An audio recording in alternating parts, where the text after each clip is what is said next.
Hey guys, this video is going to be a little bit different from my usual review fare. Today we're talking about the first Jak and Daxter game, but as a bit of a challenge I'm going to try and keep it nice and short. So let's dive right in.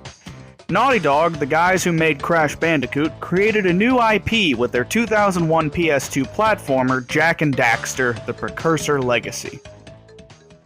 Unlike the Crash Bandicoot style of very linear platforming that feels like the platformers of old transferred straight into the third dimension, Jak is a whole nother beast entirely, with a fully 3D open world environment to explore as you see fit, collecting various items.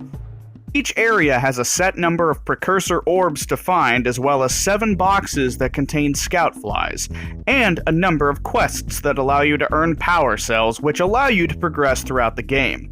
The story is pretty simple as well. A mute teenager named Jak and his friend Daxter defy their mentor Samos, the green eco sage, by taking a boat to Misty Island. While they're there, they see 2 unnamed baddies and a bunch of lurkers. The duo find a vat of dark eco and hijinks ensue as Daxter falls in, turning himself into an Otzel. And they return to Samos for help. Samos tells them that the only one who can help them now is Gull, who lives up north, and so their journey begins. Samos' daughter Kira has made a zoomer to fly the two to the next area, but you'll need to get a bunch of power cells to power up a heat shield first, as the transitional area to get there is filled with lava. After reaching the Blue Sage's hut in Rock Village, we see that a beast named Claw has been terrorizing the village. The Blue Sage created a machine to clear the way to Claw, but unfortunately the Sage has vanished, along with his power cells. So, you're gonna need to get some more power cells in order to power it yourself. Then you fight Claw, and then you can fly your zoomer to the next area, which has the Red Sage's hut. Here, the game's villains Gull and Maya, who we saw earlier, show up and announce their plans to open a precursor silo to destroy everything with dark eco, which also explains the disappearances of the various eco sages. Guess what Jak's gonna be doing next? After collecting even more power cells, the heat shield for the zoomer is going to be strong enough for Jak to go to Gull and Maya's citadel and free the sages, allowing them to combine their powers and help Jak to destroy Gull and Maya's robot, drowning them both in dark eco. Probably. Oddly, the sages' eco powers combined creates a new form of eco known as light eco, a special thing we won't get to see more of until Jak 3. Anyway, it's presumed that Gull and Maya are dead, but a door is shown to be sealed. To open the door, you're going to have to collect all 100 power cells. For the record, you need to collect 72 of them to go to Gull and Maya's citadel. With the 100% ending, the door opens to show a blinding light, but what's actually back there will only finally be elaborated upon in the sequel, Jak 2. So as you can see, the story of this game is pretty straightforward. Get power cells, save the eco sages, win.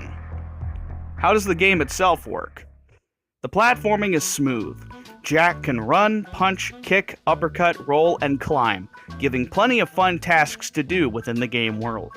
Power cells are given to the player for finding all 7 scout flies in an area, paying 90 precursor orbs to NPCs, giving 120 orbs for each of a precursor oracle's 2 cells, completing minigames, finding them randomly within the game world, and for completing a number of other tasks, though there's a particularly high number given away for paying precursor orbs. Notably, the Red Sage's area is particularly guilty of overusing this concept.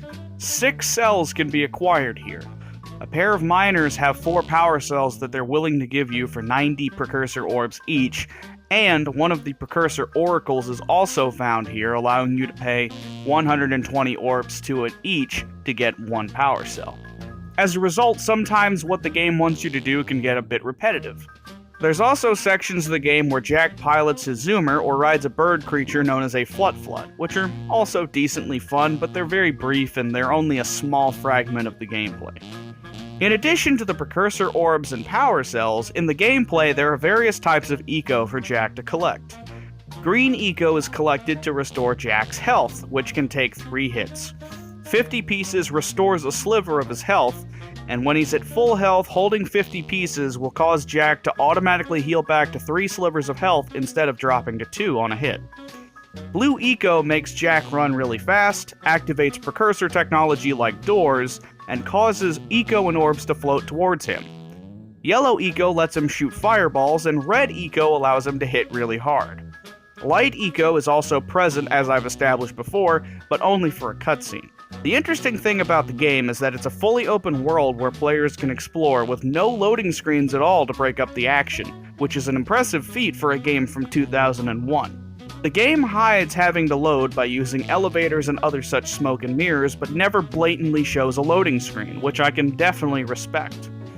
The controls are very intuitive. You press X to jump, X again does a double jump, square punches, circle kicks, R1 or L1 crouches, and you can do a high jump by hitting X while crouched. R1 or L1 when moving causes Jak to roll, and you can jump when rolling to cover long gaps. When you're in the air on a jump, you can press circle to kick, causing Jak to do some kind of a gliding effect, for lack of a better way to describe it, that allows him to stay in the air for a little bit longer, thus allowing him to cover distances a little better. It's pretty straightforward, and it feels absolutely natural to play, even 17 years after the original release. All in all, this game was a pretty impressive feat for the time, and it's still really fun today. But there are a couple of gripes that I have, but to be fair, they are very minor. The story of the game's pretty bare bones, though in all fairness, the story is not the important thing in this game. The gameplay is what matters. Daxter is a pretty entertaining comedic sidekick, but he's so loud and abrasive that at times he does get a bit obnoxious. I'll say something really teary at the funeral, like, "Oh, I gotta get changed back now!" Jak, Kira, and Samos play the role of the straight man to his comedic antics, but Jak is a mute and the other two aren't around most of the time, so as a result, Daxter never really has that counterbalance and can get out of control sometimes. Last, the quests for the power cells do get a bit repetitive, particularly with all the pay orbs quests. There's 4 or 5 of them in the very first area, and there's 6 of them in the red stage area. It's not the biggest problem in the world, but it can get a bit boring at times due to this. Overall though, with the colorful graphics, whimsical humor, and fun gameplay in a fantasy setting, I think it makes Jak and Daxter's very first adventure a very fun time to be had by all, and I wholeheartedly recommend it. It's entertaining, fun, and it's cheaply and easily had. You can check it out on PlayStation 2, PlayStation 3, or PlayStation 4. You're going to enjoy it, especially if you're really into collectathons. Now, if you don't mind, I need to find out what's behind that door.